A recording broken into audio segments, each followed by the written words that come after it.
जय श्री राम। युद्ध क्या है? यह ऐसा प्रश्न है जो आदिकाल से ही मानव जीवन के लिए संकट बना हुआ है। युद्ध अवश्यम भावी भी है और युद्ध की आवश्यकता भी नहीं है।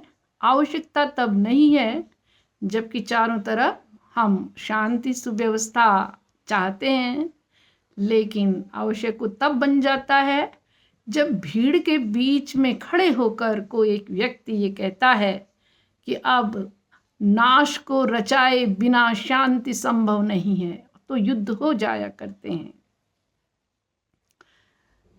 तो जयशंकर प्रसाद जी ने जो कामायनी लिखी, उस कामायनी में मनुष्य के विकास की गाथा है और उसमें मनुष्य किस प्रकार एक वैराग्य को प्राप्त कर सकता है, किस प्रकार वह मानवता को प्राप्त होता है, किस तरह आनंद को प्राप्त होता है और आनंद की भूमि तक पहुंच सकता है।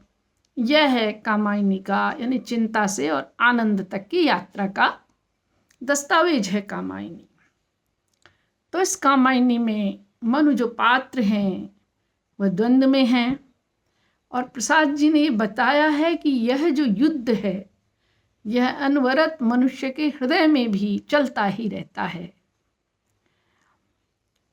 उस यानी पौराणिक काल जो भी है, जो सनातन जो व्यवस्था हमारी जो हमारी यानी कि माइथोलॉजी है, उसमें तो ये बताया ही गया है कि देवासुर संग्राम हुआ और उस देवासुर संग्राम में यानी कि देवता विजयी हुए। अब यह है कि न आज वे देवता हैं न वे दानव हैं, लेकिन मनुष्य के भीतर एक देवत्व और एक दानवत्व की प्रवृत्ति निरंतर, एक आसुरी प्रवृत्ति निरंतर बनी हुई है। तो यह उन्होंने कामायनी में बताया है कि न वे देवता नहीं हैं, लेकिन देवों की विजय दानवों की हारों का होता युद्ध रहा, संघर्ष सदा और अंतर में जीवित रह नित्य विरुद्ध रहा। आंसू से भीगे अंचल पर मन का सब कुछ रखना होगा, तुमको अपनी स्मृति रेखा से यह संधि पत्र लिखना होगा।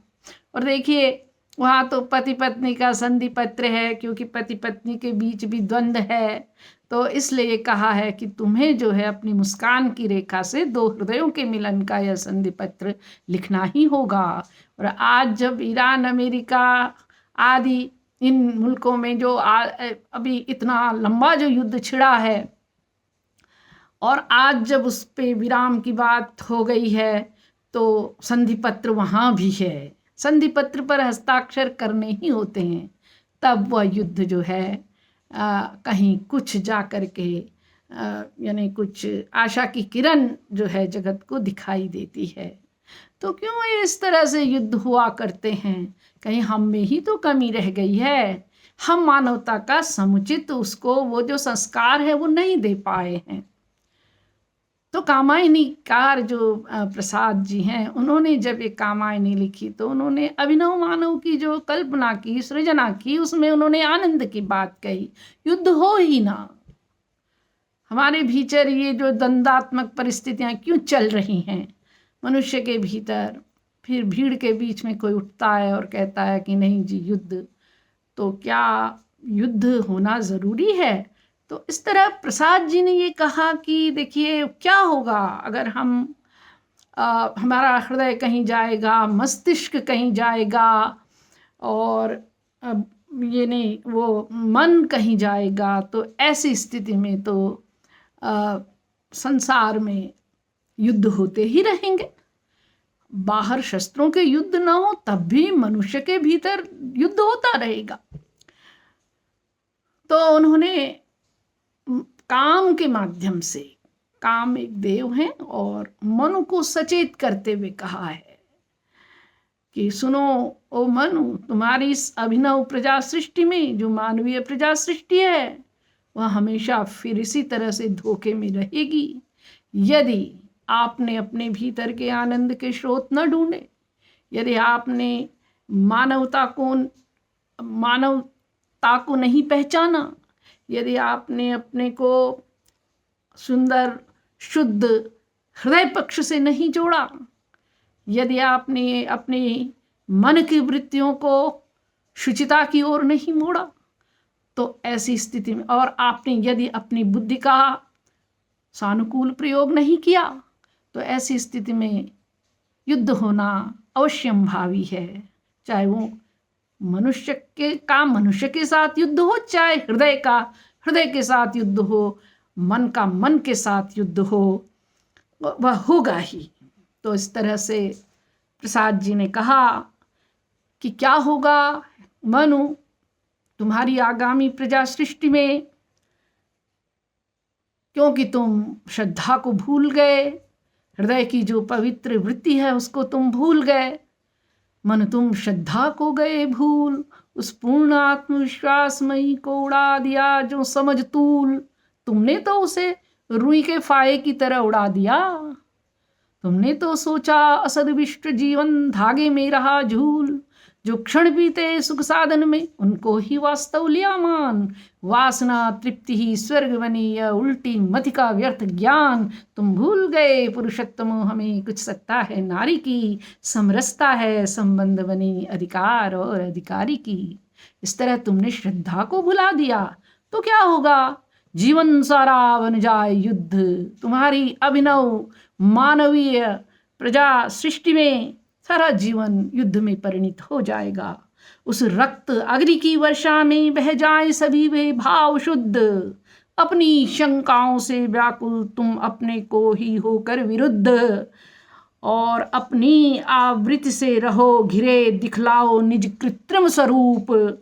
और वसुधा के समतल पर चलता फिरता हो एकदम स्तूप। तो तुम एक अहंकार का स्तूप, अहंकार का खंबा बन करके रह जाओगे इस वसुधा पर चलते फिरते, अहंकार का स्वरूप बन के रह जाओगे। तुम ये नहीं समझ पाओगे कि श्रद्धा इस संस्कृति की रहस्य व्यापक विशुद्ध विश्वासमयी, और सब कुछ देकर नवनिधि अपनी तुमसे ही तो वह चली गई। हो वर्तमान से वंचित तुम, अपने भविष्य में रहो रुद्ध। जीवन सारा बन जाए अशुद्ध। तो इस तरह प्रसाद ये कहना चाहते थे कि यदि श्रद्धा भाव यानी हृदय पक्ष तिरोहित हो जाए और खाली विज्ञानमयी बुद्धि के पीछे पड़ जाए, तो ऐसी स्थिति में युद्ध होना अवश्यंभावी है। ऐसी स्थिति में बाह्य युद्ध भी हो सकते हैं, ऐसी स्थिति में आंतरिक युद्ध तो चलेंगे ही। हमें जाना किस ओर है, मन बुद्धि और हृदय का सामंजस्य करके हमें आनंद तक पहुंचना होगा। कहाँ पहुंचना है, समरसते जड़िया चेतन सुंदर साकार बना था, चेतनता एक विलसती आनंद अखंड घना था। तो वर्तमान परिस्थितियों के सापेक्ष मैं यह बताना चाहती हूँ कि ऐसा नहीं है कि युद्धों की बात कहीं ना हुई हो, पुस्तकों में भी युद्धों की बात है। हमारी सुंदर जो बड़ी अच्छी महत्वपूर्ण पुस्तक है वहाँ भी युद्धों की बात है, लेकिन उसका निदान बताया गया है, इसीलिए उसे रचा गया है। धन्यवाद मित्रों, जय श्री राम।